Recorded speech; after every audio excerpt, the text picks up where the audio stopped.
بسم اللہ الرحمن الرحیم۔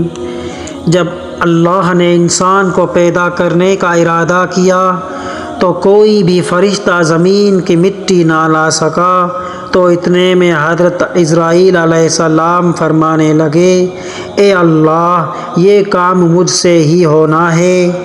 تو بس اللہ کے حکم سے حضرت عزرائیل علیہ السلام نے 3 انسانوں کے قسم کی مٹی کو لائے، 1 سرخ مٹی، 2 سفید مٹی، 3 سیاہ مٹی۔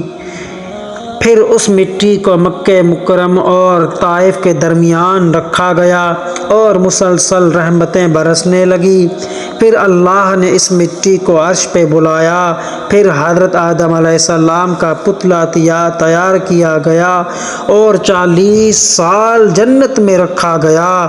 ہر فرشتہ اس مجسمے کو دیکھتا رہا اور کہتا کہ یہ مٹی کا پتلا کیسے چلے گا، کیسے بات کرے گا، کیسے زندہ ہوگا۔ 40 سال اللہ نے اس نشانی کو قائم رکھا اور پھر ایک دن جنت کے تمام فرشتوں کو حکم دیا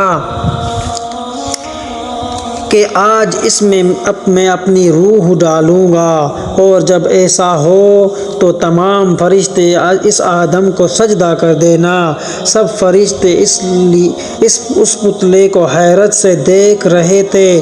اتنے میں اللہ نے اس مٹی کے مجسمے میں اللہ نے روح ڈالی تو آدم علیہ السلام نے چیخ کی اور تمام فرشتے سجدے میں گر پڑے اور اللہ کی تعریف کرنے لگے سوائے ابلیس کے، اور وہ تکبر اور حسد کر بیٹھا۔ اللہ نے اسے اپنی دربار سے نکال دیا۔ پھر اللہ نے حضرت آدم علیہ السلام سے حضرت حوا کو پیدا کیا اور ان کی جنت میں کی گئی غلطی کے سبب ان کو زمین پہ بھیج دیا اور یہ حکم نافذ کیا کہ اب جنت وہی آئے گا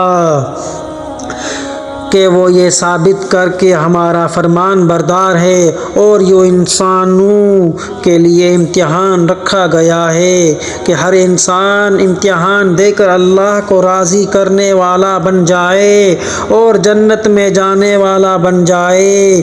تاریخ نے لکھا ہے کہ حضرت آدم علیہ السلام اور حضرت حوا 200 سال تک جدا رہے اور اللہ سے معافی مانگتے رہے۔ بالآخر اللہ نے توبہ ہی قبول کر دی۔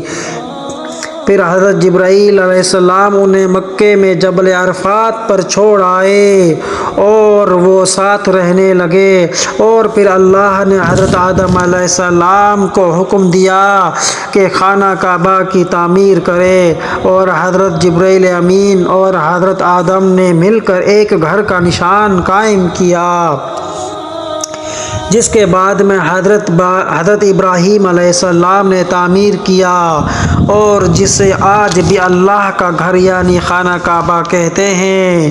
حضرت آدم علیہ السلام جب اپنی خطا کو لے کر پشیمان ہوتے تھے تو اللہ کی عبادت کرنا چاہتے تھے، تو اس جگہ آئے اللہ کا ذکر کر کے اللہ کو راضی کیا کرتے تھے۔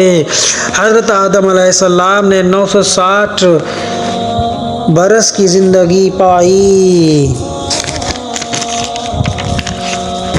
جبکہ آدم علیہ السلام کی زندگی 1000 سال برس کی تھی، کیونکہ جب آدم علیہ السلام نے جنت میں تھے تو اللہ نے حضرت آدم علیہ السلام کو تمام اولاد جن کو نبوت ملی، ان کی شخصیت اور ان کی عمر حضرت آدم علیہ السلام کے نزدیک واضح کر دی۔